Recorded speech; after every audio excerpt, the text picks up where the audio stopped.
Les amis, bienvenue dans cette nouvelle vidéo, merci d'avoir cliqué et de passer un moment en ma compagnie. Aujourd'hui on se retrouve pour ma pile à lire de l'hiver, parce que oui vous le savez, j'aime bien faire des piles à lire en fonction des saisons.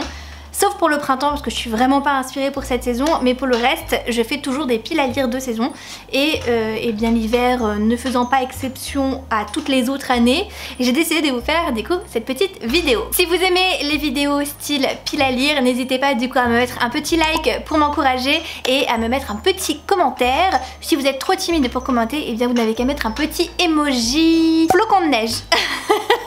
C'est parfait dans le thème.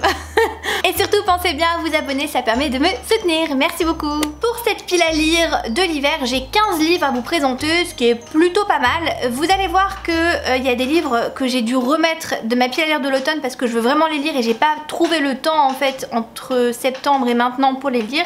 Donc j'en ai remis quelques-uns, il n'y en a pas beaucoup. Et vous allez peut-être voir passer des livres que j'ai déjà présentés dans des autres piles à lire de l'hiver. La honte, mais bon. J'étais pas inspirée pour les lire, mais c'est bon, je vais les lire cette année, c'est promis. Je commence du coup avec le premier tome de Rêves de glace et d'envol, ça c'est le tome 2, de Kelly Sinclair. Alors moi je l'ai dans sa version absolument magnifique, si vous avez vu mon dernier book mail, vous savez, n'est-ce pas? C'est du coup un intégral où vous avez les deux premiers tomes et il y a le tome 3 et 4 qui sont ensemble, il y a un autre tome compagnon avec plein de nouvelles. Donc moi j'ai le tome 1 et 2 là, j'aimerais beaucoup lire le premier tome. Si j'aime, bah pourquoi pas enchaîner, mais tout du moins lire le premier tome parce que ça a l'air vraiment génial et c'est vraiment le circonstance. Dans cette histoire, on va suivre Olina qui a 17 ans et qui est la princesse d'un monde qui s'appelle Osolis et c'est un monde qui est dominé par la chaleur. Depuis qu'elle est petite, en fait, depuis qu'elle est née même je crois, elle porte un voile, ce qui fait que jamais personne n'a vu son visage, pas même elle. Et elle vient un petit peu sous le joug de sa mère qui est la reine, sous une tyrannie un peu pas terrible. Et un jour, il y a un pays voisin qui va venir à leur cour pour leur rendre une petite visite, le pays de Glacium si je dis pas de bêtises. Et elle va se lier d'amitié avec le prince et il va demander à voir son visage et bah tout son monde va basculer suite à cette demande en fait. Donc voilà, on m'a dit que c'était très bien, que c'était hyper addictif, qu'il y avait trop d'intrigues, qu'on s'ennuyait jamais. Donc voilà, il y a 4 tomes et j'ai vraiment trop hâte de découvrir cette saga. Dans les livres que je voulais lire à l'automne et ça a complètement floppé, il s'agit du premier tome des parfums de l'impératrice qui s'appelle L'Archipel de Leslie Tanguy et qui a été édité chez Gulfstream Éditeur. C'est un livre hardback absolument magnifique que Gulfstream m'a très gentiment envoyé et j'ai toujours pas lu ce livre donc c'est vraiment la honte. Surtout que l'histoire a l'air hyper originale, hyper atypique et très prenante, donc c'est pour ça que j'espère le lire en hiver. Dans cette histoire on est dans un monde qui a été complètement dévasté par les bêtes maritimes de nos légendes, à savoir le kraken et les léviathans où ils se sont affrontés et en fait ces affrontements entre ces deux créatures légendaires ont complètement détruit la planète et surtout ont englouti les terres d'eau et maintenant il ne reste que des îles si vous voulez à droite à gauche et il y a tout un archipel qui existe où il y a beaucoup de survivants qui s'y sont réfugiés et qui sont en sécurité sur cet archipel. Les lois sont très strictes, à savoir que du coup en dehors de l'archipel en fait on peut pas prendre la mer et voyager.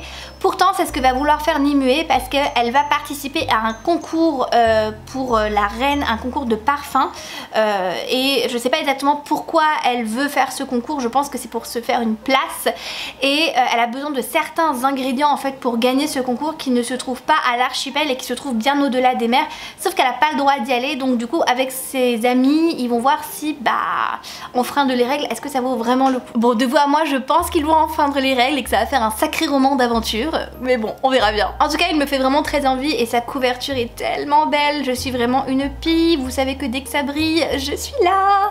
Ce livre c'est vraiment la honte parce que je crois que je le mets dans toutes mes piles à lire de l'hiver et je ne le lis jamais, mais genre jamais. Je n'y arrive pas à le lire, je ne sais pas pourquoi, c'est horrible alors que voilà je sais qu'il est très apprécié sur la blogosphère et c'est peut-être pour ça que du coup j'ose pas me lancer. Je sais pas. Les fiancés de l'hiver, c'est une saga très appréciée en France, très connue, qui a été écrite par Christelle Dabos et publiée chez Gallimard. Si vous ne connaissez pas cette saga, où viviez-vous ces dernières années, les amis? Je crois que c'est une saga de fantasy qui a le mieux marché en France ces dernières années. Enfin, c'est vraiment, ça a fait un sacré boom. Et j'ai le premier tome et le deuxième tome dans ma pile à lire, mais j'arrive pas à me lancer, j'ai cette crainte de lire ce livre. On est donc dans un monde de fantasy où on va suivre Ophélie, qui est une jeune fille qui a des talents cachés. Je crois qu'elle peut lire les objets et traverser les miroirs, et elle n'en a jamais parlé à qui que ce soit. C'est des dons qu'elle garde secrets. Et un jour, en fait, ses parents vont la fiancer à un garçon qui s'appelle Thorn et qui est... je ne sais pas qui, mais il vient du clan des dragons, voilà, donc ça doit être quelqu'un de très important. Et du coup la jeune fille, elle va devoir suivre son fiancé du coup dans sa nouvelle demeure, et en fait elle va pas se rendre compte qu'elle est visiblement la clé à bien des complots et des intrigues politiques. Donc sur le papier c'est quelque chose qui pourrait tout à fait me plaire.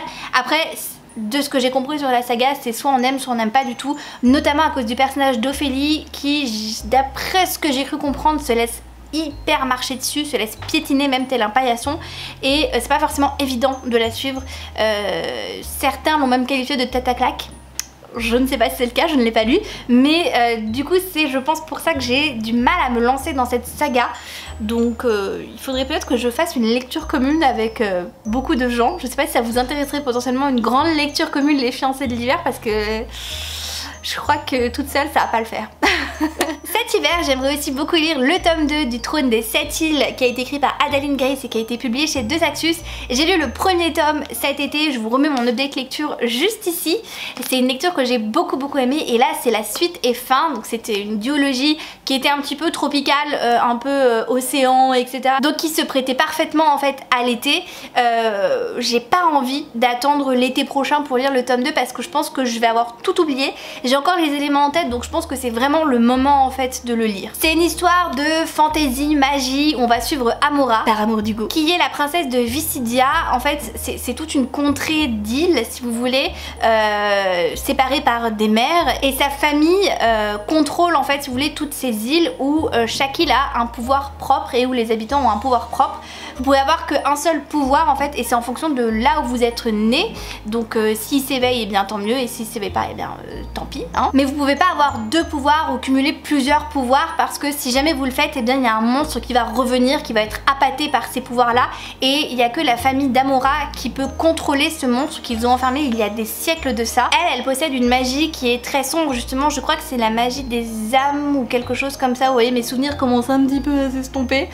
C'est une magie très sombre qui est vraiment très propre à la famille royale. Personne d'autre n'a ce pouvoir, et en fait elle peut tout simplement contrôler les âmes, c'est-à-dire elle peut s'en nourrir et du coup bah, les torturer, enfin manger leur âme et les tuer. Enfin c'est pas très glorieux comme pouvoir, très clairement. Et dans ce royaume en fait les princes et princesses héritières du trône sont obligés de passer un test pour montrer en fait qu'ils contrôlent leur pouvoir et qu'ils seront à même du coup de contrôler le monstre.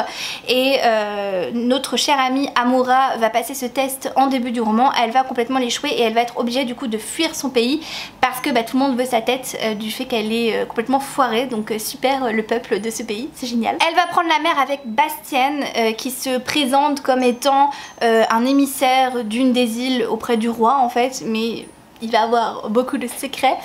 Et ça va être une folle aventure, et il va se passer beaucoup de choses, et j'ai vraiment beaucoup aimé le premier tome, donc j'espère autant aimer ce deuxième tome. J'étais obligée de vous présenter Winterwood dans ma pile à lire de l'hiver, ça me paraît complètement évident en fait, donc de Shea Earnshaw qui est édité chez Rajo. Il y a quelques années j'ai lu son autre livre qui s'appelle The Wicked Deep et qui parle de sorcières dans une ville un petit peu mystérieuse. Ça serait 3 sœurs qui se sont fait noyer, etc.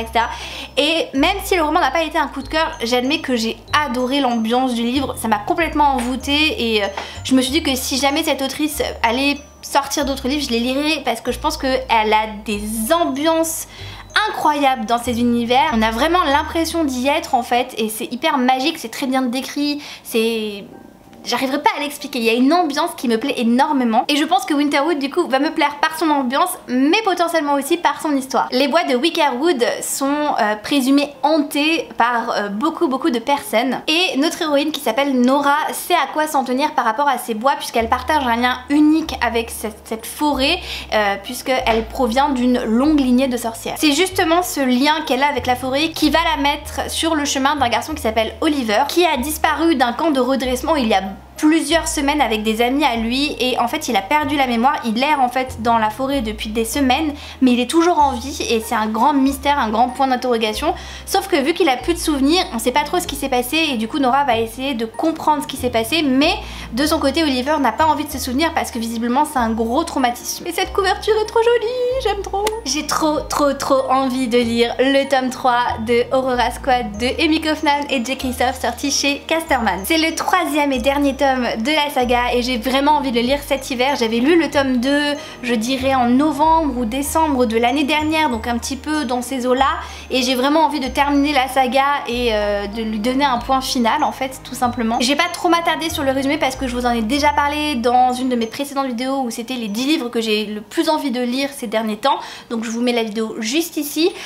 Sachez juste que c'est de la science-fiction et qu'on va suivre en fait un groupe d'amis plus ou moins qui se font surnommer les losers en fait, alors que c'est pas du tout des losers, mais bon bref, c'est juste qu'ils sont très atypiques en fait. Ils vont être forcés de collaborer et donc de devenir amis afin de sauver la galaxie, et il va y avoir plein de complots et il y a beaucoup d'humour dans le premier tome, et en fait plus on avance dans les tomes et plus c'est sombre et les intrigues sont beaucoup plus profonde et beaucoup plus réfléchie, et du coup il y a pas mal de suspense, on sait pas du tout dans quoi on va s'embarquer, et je trouve que chaque tome est haletant à sa manière, et c'est vraiment la force je trouve de ces deux auteurs quand ils travaillent ensemble. C'était exactement le cas aussi pour Illuminae, c'est qu'il y a une espèce de pression qu'il y a dans tout le roman, une espèce d'urgence, et on sent en fait que c'est une course contre la montre pour vraiment sauver les galaxies, et c'est vraiment génial parce qu'on ressent cette pression, ce stress, et on est vraiment dedans et on a peur pour les personnages et on s'attache à eux, et bref, j'ai vraiment très hâte de lire ce troisième tome. J'aimerais aussi beaucoup lire Comment le prince Cardan en est venu à détester les histoires de Holly Black, qui a été édité chez Rajo.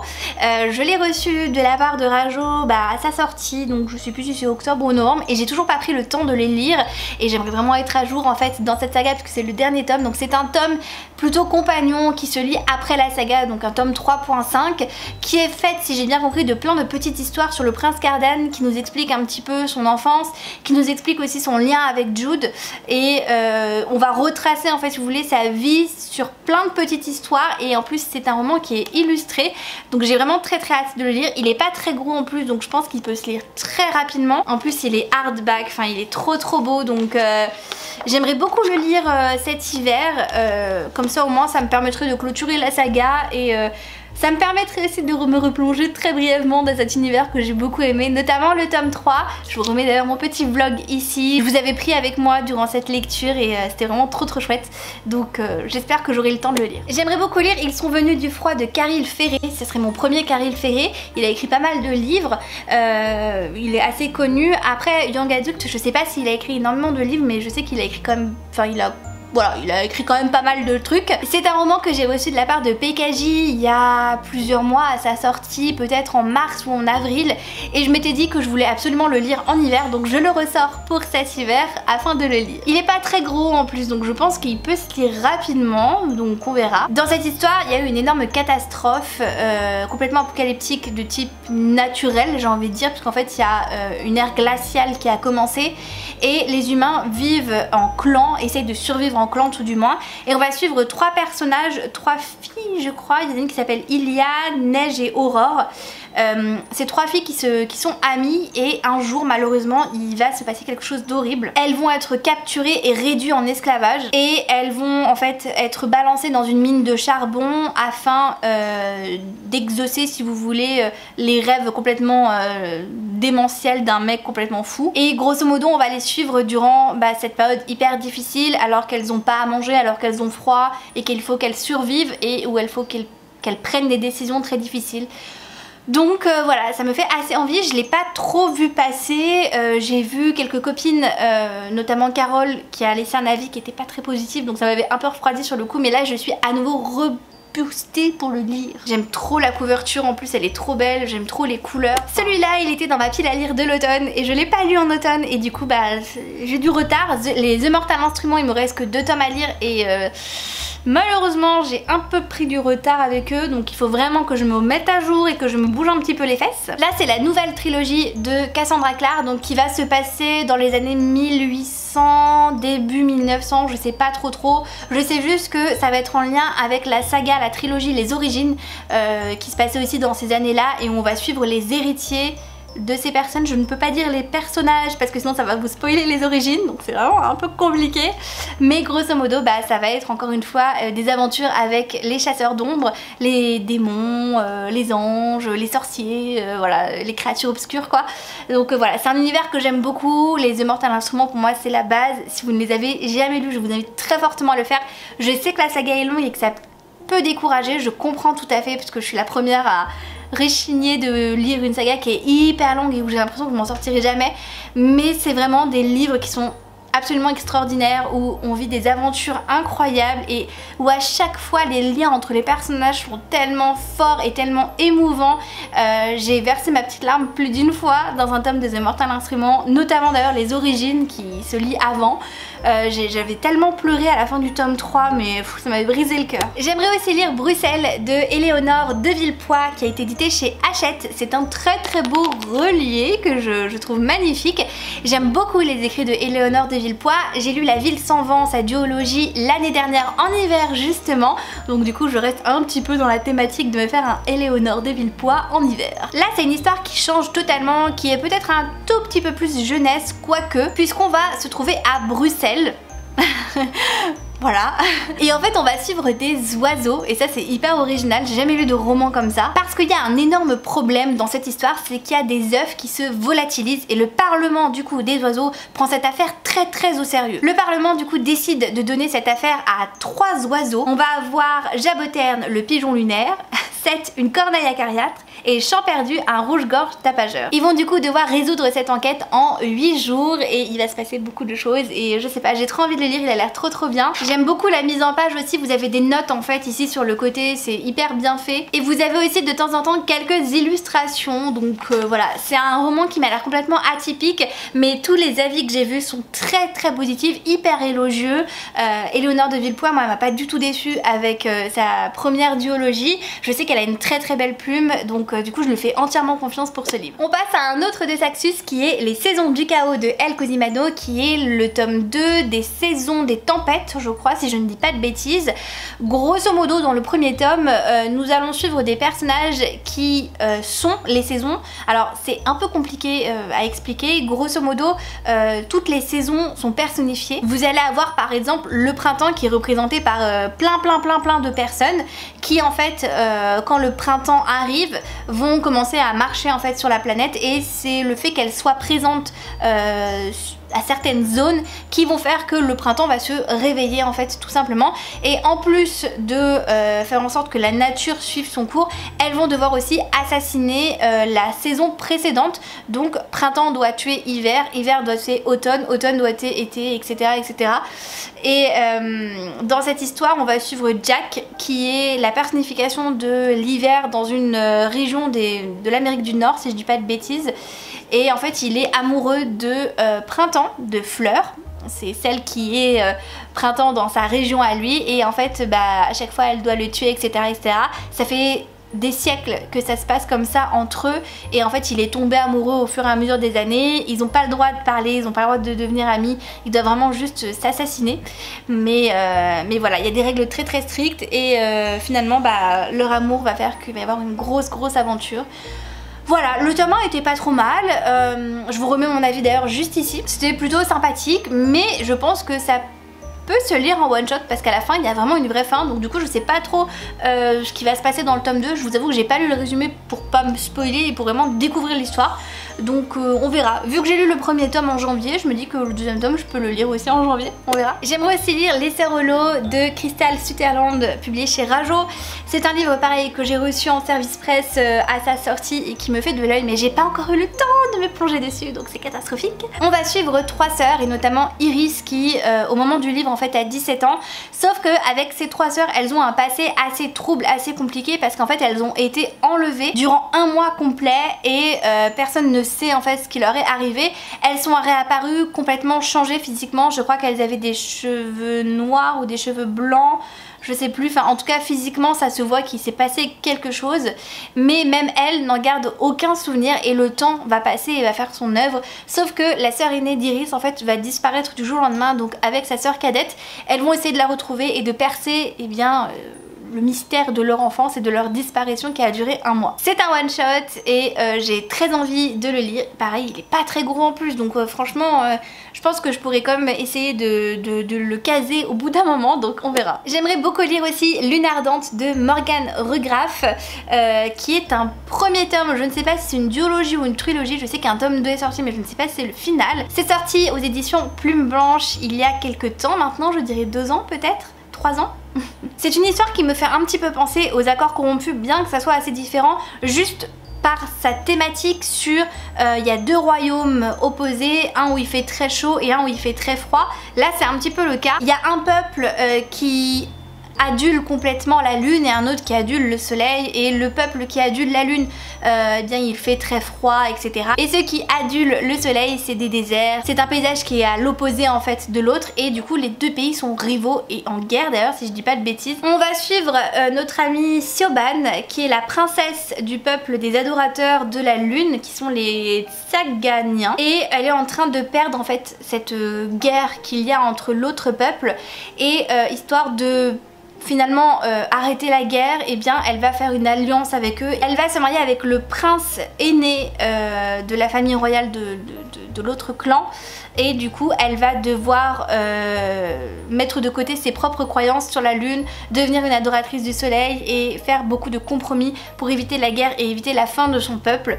Et elle va rentrer du coup dans une cour qui est totalement à l'opposé d'elle, où il va y avoir des complots, des machinations, etc. etc. J'ai lu énormément d'avis très positifs sur cette saga, je sais que c'est très apprécié. J'ai appris il n'y a pas longtemps que Morgane Regraf avait écrit de la romance, je ne suis pas au courant très honnêtement, donc voilà, c'était la petite anecdote. Avant-dernier livre que j'ai très envie de lire, il s'agit de La Passeuse de mots, le premier tome de Adric et Jennifer Twice, qui a été édité chez Hachette et qui est sorti peut-être il y a 2 ans maintenant. Le tome 3 vient de sortir et c'est aussi une grosse brique, autant que le premier tome je crois. Il y a vraiment... Là pour le coup ça va mettre du temps à le lire. C'est un roman de fantasy. On va être dans le royaume de Hélios où les mots ont un pouvoir, celui de créer, d'équilibrer ou même de détruire le monde. Lorsqu'on les prononce, il n'y a aucun retour en arrière. Et Arya, qui est une jeune fille de la capitale, elle est passionnée par les livres et elle dévore justement les mots. Mais elle est très loin de se douter qu'en fait elle est la clé d'un gros complot, un truc de ouf, et que c'est d'ailleurs la seule qui peut sauver son royaume, parce que le dit royaume justement a fait un traité qui fait qu'on peut pas utiliser la magie librement, et les rebelles ça leur plaît pas du tout. Et justement à cause de ces changements, de ces rébellions, etc., les mots se réveillent afin de rétablir l'ordre dans ce chaos qui commence petit à petit à arriver. Et ils attendent l'appel avec un A majuscule, celui de la passeuse de mots. Donc peut-être que la passeuse de mots c'est notre amie Arya, nous verrons. En tout cas j'ai trop hâte, apparemment c'est trop bien, il se passe trop de trucs, les personnages sont trop attachants, je vois beaucoup de fan art en plus sur cette saga, enfin j'ai trop envie de me plonger dedans histoire de comprendre l'engouement qu'il y a autour, parce que c'est incroyable le boom qu'il a fait sur les réseaux sociaux quoi. Et le dernier titre que j'aimerais beaucoup lire cet hiver, il s'agit de The Kiss of Deception de Mary E. Pearson, qui est la saga The Remnant Chronicle. On va suivre la princesse Lia qui a toujours été destinée à un prince qu'elle n'a jamais rencontré, et elle ne veut absolument pas l'épouser. Du coup elle va faire la seule chose qui lui permette de continuer à vivre librement, c'est qu'elle va fuir le palais royal et fuir complètement sa vie afin de faire ce qu'elle veut en fait, et d'épouser qui elle veut et de mener la vie qu'elle veut tout simplement. Elle va aller très loin aux confins en fait de son territoire, et elle va faire la rencontre de 2 hommes. Elle ne se doute pas du tout de qui ils sont. D'un côté on a un homme qui est un assassin et qui a été recruté pour l'assassiner, et de l'autre on a le dit prince, donc le fameux fiancé du coup qu'elle a gentiment éconduit. Le problème c'est que les choix qu'elle a fait, à savoir de fuguer comme ça, et eh bien ça a mis à mal une paix entre les 2 royaumes, et que bah on n'échappe pas facilement à son destin. Et non ma petite Lia. Voilà, donc c'est le premier tome d'une trilogie, donc je pense qu'il va se passer beaucoup plus que ça, et que ça va être, j'espère, beaucoup plus qu'un triangle amoureux, parce que c'est ma phobie. J'ai trop peur dans ce livre là, mais bon j'ai quand même très envie de le lire. Je sais que les retours sont très élogieux, donc j'espère aimer. Et voilà pour cette vidéo, j'espère que ça vous a plu et que ça vous a donné des idées pour votre propre pile à lire de l'hiver. N'hésitez pas vous à me dire si vous avez déjà lu certains de ces livres que je vous ai présentés, mais surtout si vous avez des livres que vous prévoyez de lire cet hiver, n'hésitez pas à me le dire dans les commentaires parce que je suis très curieuse. Merci encore une fois d'avoir regardé cette vidéo jusqu'au bout, je vous fais de très gros bisous, je vous souhaite de très belles lectures et je vous dis à très vite dans une prochaine vidéo. Ciao ciao.